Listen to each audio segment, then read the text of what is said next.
afternoon tea friends, and thank you for joining Destination Tea. And welcome. If this is your first time finding us, please make sure that you know about our directories for all 50 United States and Washington, D.C., so that you can find afternoon tea wherever you are in the U.S.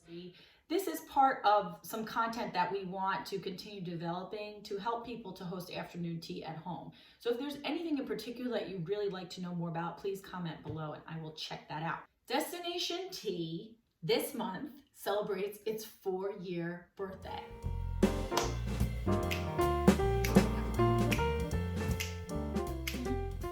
Happy birthday, Destination Tea. You have received a package from Babington's Tea Room in Rome, Italy.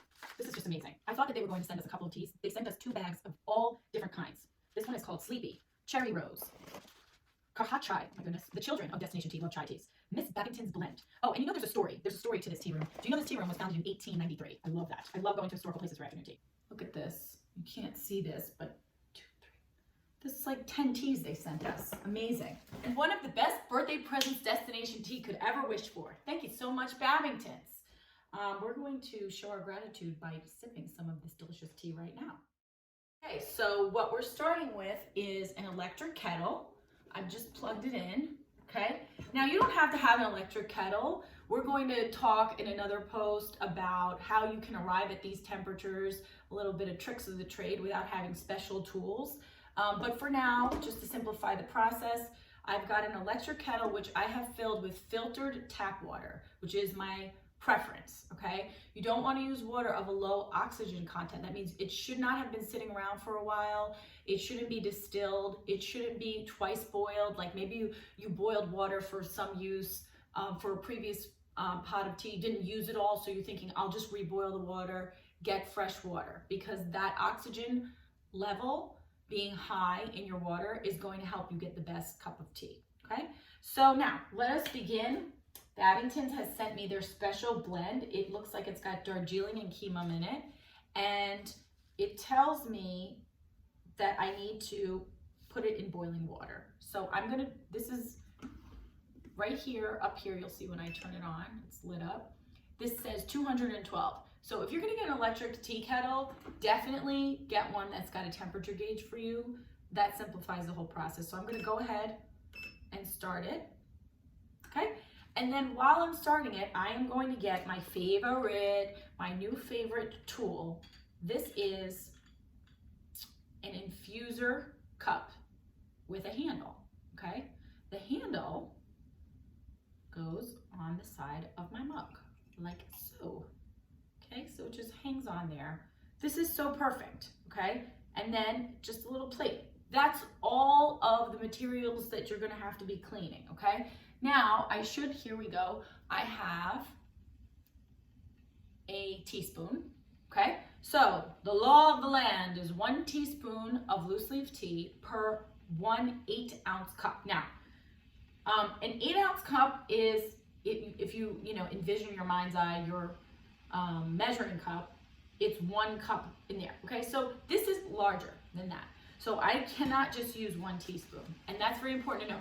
If you're gonna make yourself, if you're gonna use coffee mugs for your tea, you probably wanna double that amount that you're using. And of course that makes a stronger tea. If you don't have enough tea leaves, guess what? Your tea is gonna be weak. And you'll say, hey, you really taste the flavor. It didn't even taste like tea, it tasted like water. That's what I've heard before. So I've just done 2 teaspoons. Now I want to show you something important about this process. Please look at this. Okay, let's see.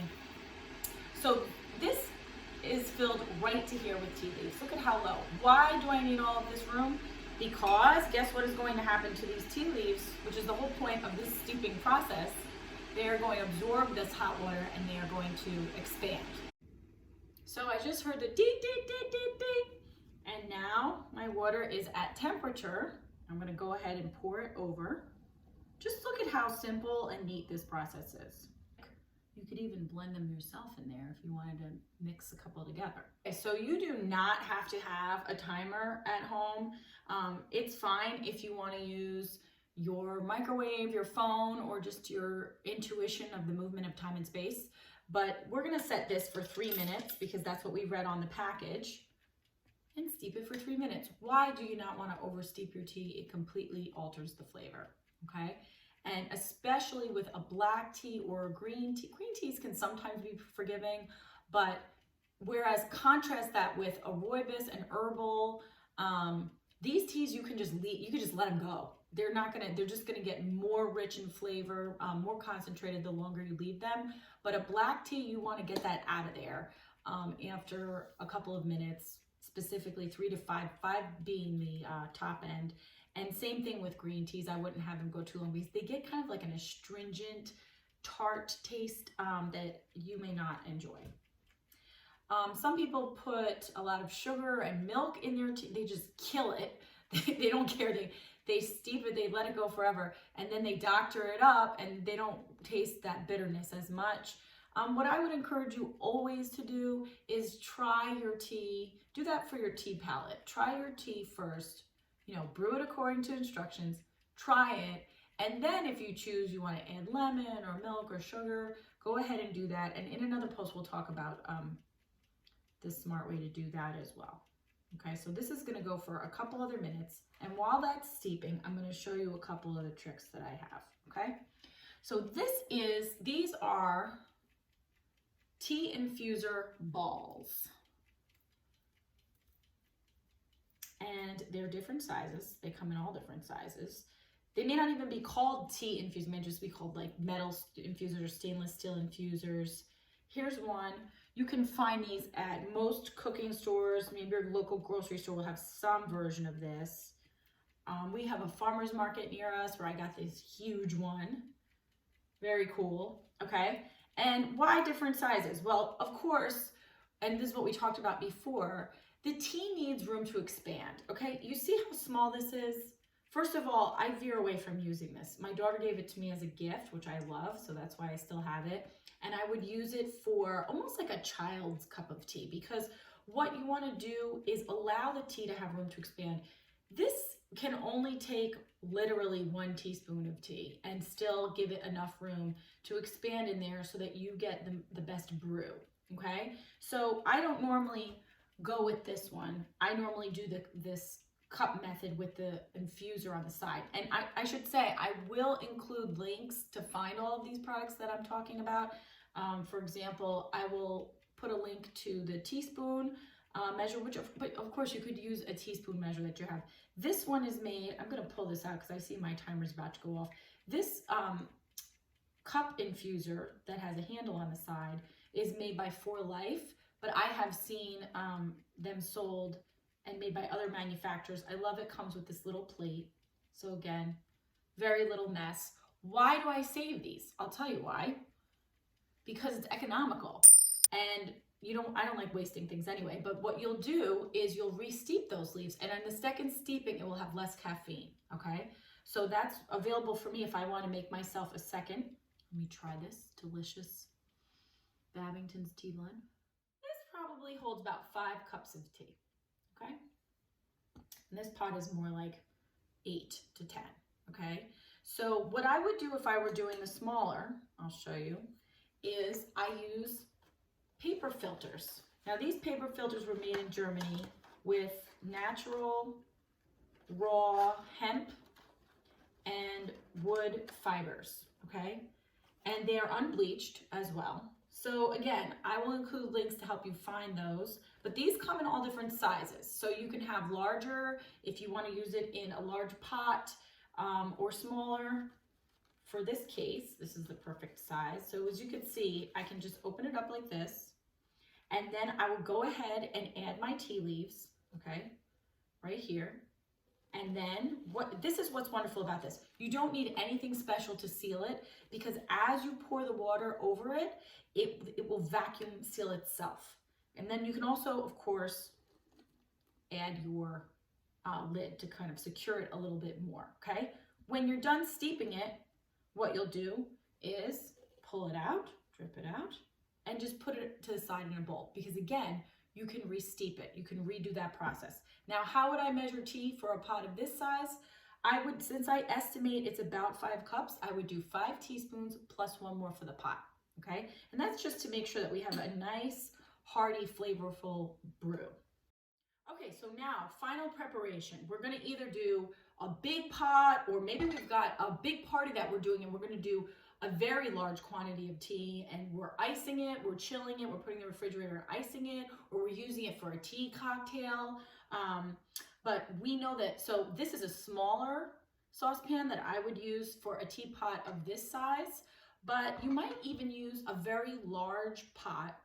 Boil that water and make sure you leave yourself time, because of course that's going to take a little while longer. Boil that water, right? Because I could use my electric tea kettle to fill, this tea kettle goes to 7 cups and there are larger, but you know, that's just barely cutting it for this. So for me, the simplest method and one of my favorites, boil the water here on the stove, okay? Again, reminder, you don't want to let it overboil. You don't want to let it be boiling and boiling without you noticing. As soon as it comes to that temperature that you need, you want to cut the heat, because again, the longer you overboil it, the more oxygen is escaping your water, which is not what we want, right?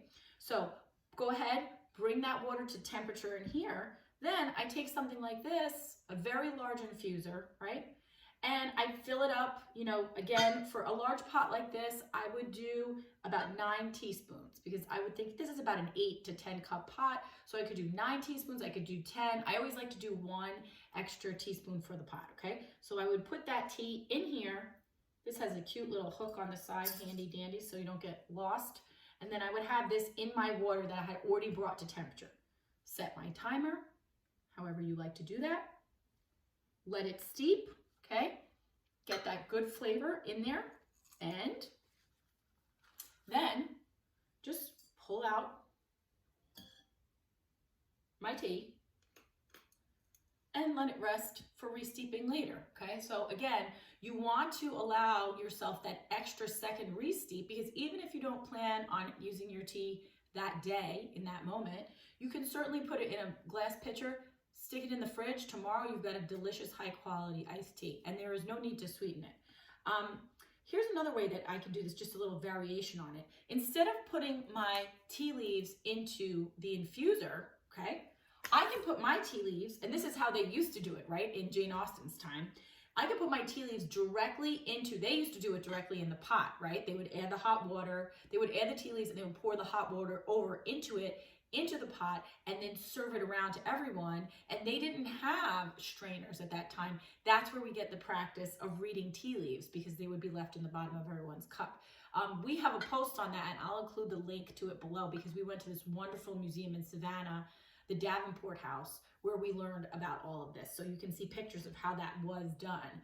But this is a variation on that practice. What I do, bring the water to temperature here, add your tea leaves as appropriate, depending on whatever quantity of water you've used. Again, it's 1 teaspoon of tea to 1 cup of water, okay? And then when that's done, after 3 or 4 minutes, this is what I do, okay? And it's true, you do have to have a little bit of a steady hand for this, but practice makes perfect. This is just a small hand strainer, okay? So now the tea leaves have not been confined at all. They have been allowed to expand properly and make a delicious, proper tasting brew. I'm gonna go ahead and put this right over here. And then what I would do is take my mixture of my steeped tea, and I would go ahead and very slowly just pour it right into my teapot, okay? And in so doing, I filtered out the leaves, which again, I would turn over and save to the side, okay? So for a second steeping, I can do later. And now I'm ready to serve, okay? Now, one other thing that I think we all know, but I just want to remind you of, is you're separately bringing your water to temperature, then adding your tea leaves. You're never boiling your tea leaves in the actual water as you're bringing it to temperature, right? So first you're bringing your water to temperature, then you're pouring it over your tea leaves or adding your tea leaves to it, and then after a couple of minutes, you're removing those tea leaves in whatever fashion you like the best.